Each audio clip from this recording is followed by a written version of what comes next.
வணக்கம் நண்பர்களே. இன்னைக்கு பாத்தீங்கன்னா வெயில் காலத்துல குழந்தைகளை எப்படி பராமரிப்பதுன்னு ஒரு சில முக்கிய தகவல்களை உங்களுக்கு நான் இந்த வீடியோல பகிர்ந்துக்கலான்னு இருக்கிறேன்.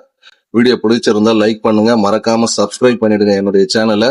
வெயில் காலத்துல பாத்தீங்கன்னா குழந்தைங்களுக்கு அதிகமாக வேர்க்கும். அதனால பாத்தீங்கன்னா அடிக்கடி அவங்களுக்கு தண்ணி கொடுங்க. கூப்பிட்டு தண்ணீர் நிறைய குடிக்கணும். தண்ணீர் குடிக்கலைன்னா உடம்பு ஓவர் ஹீட் ஆகி ஸ்கின் அலர்ஜி எல்லாம் ஏற்படுறதுக்கு அதிகமான வாய்ப்பு இருக்குது. அதனால அடிக்கடி குழந்தைங்களுக்கு தண்ணி கொடுங்க. மதியம் 11 மணில இருந்து மாலை 4 மணி வரைக்கும் குழந்தைகளை வெயில்ல விளையாட விடாதீங்க. ஏன்னா அந்த டைம்ல வெயிலின் தாக்கம் அதிகமா இருக்கும். அதனால பாத்தீங்கன்னா அந்த டைம்ல கண்டிப்பா விளையாட அலோ பண்ணாதீங்க. குழந்தைங்களுக்கு லேசான ஆடைகள், பட்டு, சில்க்ஸ் இந்த மாதிரி எல்லாம் போட்டீங்கன்னா ஸ்கின் அலர்ஜி ஏற்படும்.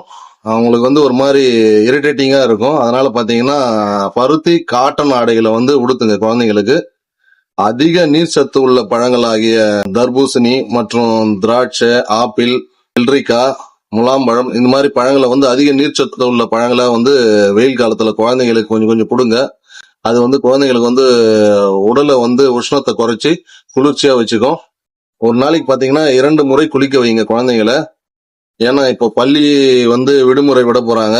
அதனால குழந்தைங்க அதிகமா வெயில் நேரத்துல விளையாடும். அந்த வேர்வு உடம்புல வரும், ஊறி உப்பு எல்லாம் பாத்தீங்கன்னா ஸ்கின் அலர்ஜி ஏற்படுத்தும். அதனால ஒரு நாளைக்கு காலையில அதே மாதிரி மாலையில கண்டிப்பா குளிக்க வைங்க. அதிக சோர்வு, தலை சுற்றல், வாந்தி போன்ற பிரச்சனைகள் குழந்தைகளுக்கு ஏற்பட்டுச்சுன்னா உடனே மருத்துவரை அணுகி அவர்களுக்கு குழந்தைங்களுக்கு ட்ரீட்மெண்ட் பாருங்க. கவனக்குறைவாக இருக்காதீங்க.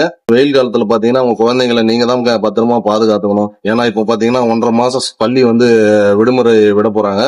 அதனால குழந்தைங்க வெயில்ல விளையாடுறதுக்கு அதிக வாய்ப்பு இருக்குது. உங்க குழந்தைங்களை நீங்க பத்திரமா பாதுகாத்துக்குங்க. வர மாதங்கள்ல பாத்தீங்கன்னா வெயிலின் தாக்கம் அதிகமாக இருக்கும்னு ஆய்வாளர்கள் சொல்றாங்க. அதனால குழந்தைகளை கண்டிப்பா பெற்றோர்கள் கவனமா பார்த்து கொள்ள வேண்டும்.